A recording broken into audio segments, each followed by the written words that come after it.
Assalamualaikum warahmatullahi wabarakatuh.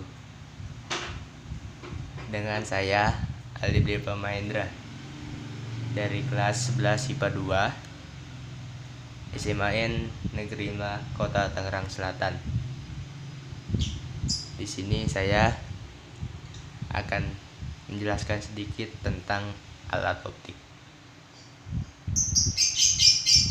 Ada pengertiannya. Pengertian alat optik adalah alat-alat yang menggunakan lensa atau cermin untuk memanfaatkan sifat-sifat cahaya, yaitu dapat dipantulkan dan dapat dibiaskan. Cahaya tersebut digunakan untuk melihat. Macam-macam alat optik itu ada mata, mikroskop, dan kaca pembesar. Yang pertama itu ada mikroskop. Mikroskop digunakan untuk melihat benda-benda yang sangat kecil seperti bakteri, virus, penampang akar, penampang daun. Mikroskop terdiri atas dua lensa cembung, yakni lensa objektif, yaitu dekat dengan benda, dan lensa okuler, dekat dengan mata. Jarak fokus lensa objektif lebih besar daripada jarak fokus lensa okuler. Ini ada contoh dari mikroskop. Terus selanjutnya ada mata. Mata adalah alat optik utama yang dimiliki makhluk hidup. Mata merupakan organ indera pada manusia yang mampu menerima gambar visual, kemudian dibawa ke otak. Dengan mata, kamu bisa melihat segala sesuatu yang ada di dunia dan segala isinya. Selanjutnya itu ada lup atau kaca pembesar. Lup mempunyai fungsi untuk melihat benda-benda yang sangat kecil agar tampak lebih besar, sehingga tampak lebih jelas bentuknya. Lup sering digunakan oleh tukang servis jam, pedagang emas, polisi, atau yang lain. Lup hanya terdiri atas sebuah lensa cembung, sehingga rumus-rumus pada lensa cembung berlaku pada lup. Ini kaca pembesarnya, contohnya. Selanjutnya itu coronavirus. Itu kasusnya itu sekitar 73.255 orang, dan yang meninggal dunia itu sekitar 1.886. Terus ilmuwan Amerika Serikat merilis gambar pertama coronavirus yang saat ini sudah menginfeksi lebih dari 70.000 orang di seluruh dunia dan menewaskan lebih dari 1.700 orang lainnya. Para ilmuwan di National Institute of Health atau NIH mengumpulkan sampel dari warga negeri Paman Sam yang terinfeksi dan mengabadikan virus mematikan yang kini dinamai COVID-19 tersebut. Dikutip dari Daily Mail, Selasa 18 Februari 2020, gambar-gambar visual virus corona ini berasal dari berbagai jenis sel. Tim seniman visual medis kemudian memberi sentuhan warna untuk membedakannya dari sel-sel sehat. Hasilnya, gambar tangkapan mikroskop virus corona yang menyerupai mahkota ini terlihat mirip dengan virus SARS. Selain COVID-19, corona juga diidentifikasikan dengan nama SARS-CoV. Ini gambar virus corona yang diambil dengan mikroskop elektron.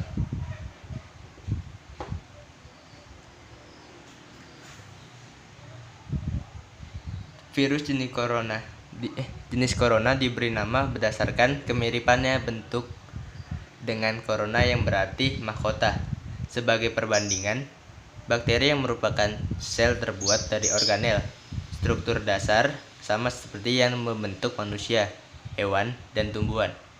Tapi berbeda dengan virus. Virus hanya terdiri dari DNA dan RNA yang dikelilingi cangkang protein yang disebut kapsid. Beberapa memiliki lapisan luar tambahan antara satu virus dengan yang lainnya. Berbeda dalam susunan genetik RNA dan DNA dan protein pada bagian luarnya yang memberikan kemampuan menembus membran sel lainnya. Coronavirus dikelilingi cangkang berduri. Yang ini cangkang berduri yang membuat mirip mahkota. Duri atau paku-paku protein ini terlihat sedikit kabur dalam foto yang dirilis NIH. Urutan duri protein inilah yang memungkinkan ilmuwan NIH lainnya, yaitu Michael Letko dan Vincent Munzer, untuk mengidentifikasinya sebagai kerabat dekat SARS. Dan kesamaannya dengan SARS membuat Organisasi Kesehatan Dunia tidak hanya memberi nama virus SARS-CoV-2 dan penyakit yang menyebabkan COVID-19, tetapi juga membuat penamaan yang menghubungkan keduanya. Protein yang membentuk paku-paku ini juga memberi petunjuk bagi para ilmuwan bahwa virus berasal dari kelelawar. Juga faktanya jika mutasi selama perkembangan evolusioner membuat virus mampu menembus sel manusia, terutama jaringan dalam sistem pernapasan. Ini COVID-19 itu yang kuning ini terdiri dari partikel-partikel yang jauh lebih kecil daripada sel-sel yang menyusun jaringan manusia atau hewan. Selanjutnya itu partikel virus kuning yang ini dapat menyerang berbagai jenis jaringan manusia dan hewan. Ini yang merah dan abu-abu itu tuh jenis jaringan hewan dan manusia. SARS-CoV-2 ini utamanya menyerang jaringan pernapasan. Dalam gambar mikroskop dapat dilihat bagaimana sel-sel corona muncul dan menyerang yang lain, sebagian dalam kelompok yang sangat terkonsentrasi. Virus sendiri bisa dikatakan hewan kecil, sangat kecil hingga tidak dapat dilihat dengan mikroskop cahaya seperti digunakan di sekolah atau perguruan tinggi. Ilmuwan NIH mengabadikan virus corona dengan menggunakan mikroskop elektron untuk melihat partikelnya. Virus tidak dapat bertahan hidup dan berkembang biak secara sendiri. Karena itu, mencari host atau inang untuk hidup. Mereka membonceng enzim makhluk hidup lainnya untuk mendapatkan energi yang dapat digunakan untuk mereplikasi. Gambar mikroskop elektron menunjukkan yang ini loh. Jadi ini menunjukkan para penyerang mini ini muncul dan bergerak di antara sel-sel untuk mencari makan.